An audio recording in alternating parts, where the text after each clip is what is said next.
Welcome back to the class. Today we will start chapter 3 in your textbook, Landscapes Fashioned by Water.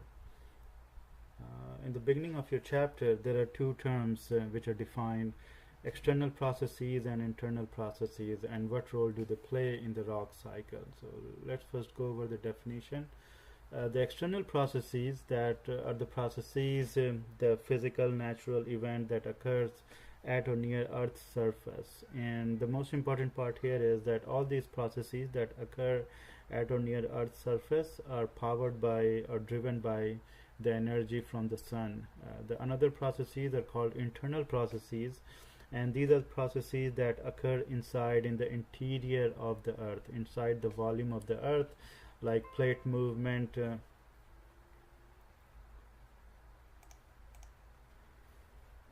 plate tectonics, and all of these processes are driven by the energy from Earth's interior. So this chapter we will only look at external processes that occur near the Earth's surface, and we will see how Earth drives all these external processes. In the next chapter, which is plate tectonics, we will look into internal processes and how all of them are driven by the heat generated in the interior of Earth. So once again, the definition of external processes are the processes that occurs at or near Earth's surface. It is driven or powered by energy from the sun. Internal processes are the geological or physical processes that occur in the interior of the Earth, and it is driven by the energy from Earth's interior, or the geothermal energy. So these are the three major external processes that we will focus on in this chapter: weathering, which is disintegration and decomposition of rock. The process of weathering we saw in the last chapter, rock cycle, where we looked at these different types of weathering: mechanical, physical, and chemical weathering.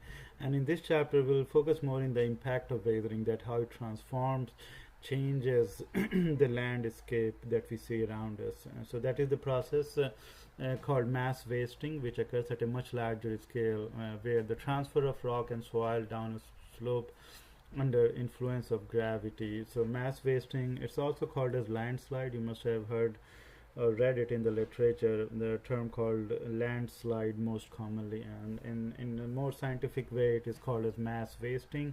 It is defined as transfer of rock and soil downslope under influence of gravity.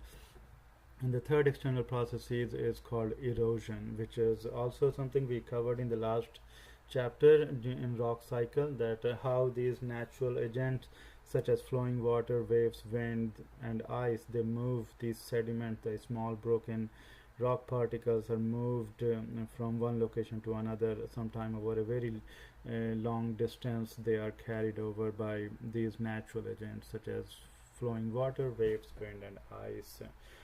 So in this chapter we will focus more on mass wasting, because weathering and erosion something we have already covered, but those are also an example of external processes. And we will see again that important factor, that how sun drives the energy from sun drive these external processes. So here it is again, a review: what are the external processes and what role do they play in the rock cycle. So these are the small questions that will show up in your midterm exam. So since you have already taken your first mid, so just wanted to give you a fresher again, that these are the type of question that will come up in your second mid. So something, a short answer type question like what are external processes and what role do they play in the rock cycle. So just a one line answer: external processes occur at or near Earth's surface, and it is driven by the sun, and it can transform rock into sediment. So now we will focus on these two questions: what factors control the initiation and nature of mass wasting? How does mass wasting shape a landscape? Earth's surface is covered by slopes, so there are changes in elevation as you go from one place to another. It is very common. It is just unusual, very unusual in the state of Florida. There is very little change in elevation as you go from Key West all the way to Gainesville, Florida Panhandle, there is very slight change in the elevation, but rest of the country, as you travel across, you will find a significant change in slopes. You will find hills, you will find mountains. So those are varied, those are distributed all over over the world, and on the landscape. Those are very common feature, this change in the elevation, and this change in this elevation as we go from one place to another, that that is called as slope. It also represents the inclination, the steepness of a ground, that how steep a ground is. Higher slope means very steep, lower slope means it's more gentle, almost flat like ground. So slopes are unstable. That depends that how steep the slope is. Gravity causes material to move down slope, and this movement is called mass wasting. And here you can see some of the example of mass wasting. So here you can see a mountain or hilly region, and as the slope over the years, what happened, I'll just draw an example here. So suppose this is some kind of a mountain or a hilly region, right? So over the year, what will happen due to this by weathering, what will happen, the weathering will continue to change the slope, because this upper surface is exposed to the outer environment. It is exposed to rain, it is exposed to wind, it is exposed to sun or heat. So all these natural agents will continue to break this rock into smaller pieces, and that will change the slope of this face of the mountain. And as it continue to become steeper and steeper, it will become more and more unstable over the years. So what happens, as it becomes very steep, a time will come that it will become so steep that the slope will become unstable, and these large pieces of rock will start to disintegrate and pulled by gravity, and they will start moving along this slope. So that is called as a mass wasting event of mass wasting. When you have large mass of rock, they start moving down slope under the effect of gravity. So that is mass wasting. So here these are some of the examples. So there are many different types of mass wasting, but in your textbook there are 4 different types covered. The first two are slump or slides. Slump is on a very curved surface, so it is again the flow of this rock mass, but it is not on a flat surface. It is the movement or disintegration of rock and the movement of rock along a curved surface. This is, you can see here, it is a surface of rupture. This is something you can think about when you are sitting in a class, if you are very tired and you fall asleep in your chair, and how your back gives in and you just fall in the chair, you just slump. So that's you kind of fall backward and then you slide downward. So that is the kind of movement happen in slump. Rock slide is like a downward, just on a flat surface. You can see the difference here.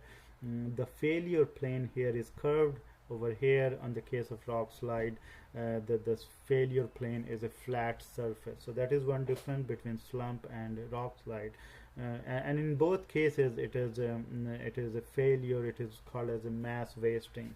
Another one, it is type of flow. In both of these terms, there is a flow term is common, whether it is a debris flow or earth flow. In the case of debris flow, it is the 3 things are present. So when we are talking about debris flow, you will have a rock, you will have water, and you will have soil mixed together. So this is what debris flow is called. And the other one is mud flow, right? So mud is more just like clay, and water. So in both these cases, whenever we are talking about flow, then the water will be present there. So in both these cases, water is present. So your soil or clay, it gets saturated with water, and as the water continue to saturate this soil or clay, it will start to loosen the soil, right? You remember that when you start pouring water on the ground, you will see that the soil is starting to become loose and they will start to fall apart. And then over the time, if you continue to pour water on a soil, then the soil will now start flowing with the water. So that is exactly what happened in lots of cases after extreme rainfall event, or due to the flow in the river, the sediment will be started flowing or started disintegrating from the surrounding landscape, and they will start flowing with the water. So those two types of flows are called debris flow and earth flow. So debris flow is relatively faster compared to earth flow. It can be significantly fast actually compared to earth flow. So these are the four types of mass wasting: slump, law, and slide. And then the other two kinds are flow, debris flow, and earth flow. When we are talking about flow, just remember that it is a condition where the soil or clay is saturated with water. And all this mass wasting event, it leads to the evolution of landform or the changes in the landscape around it. So you can just go back to this figure, and you will see that how it is changing the landscape. So as this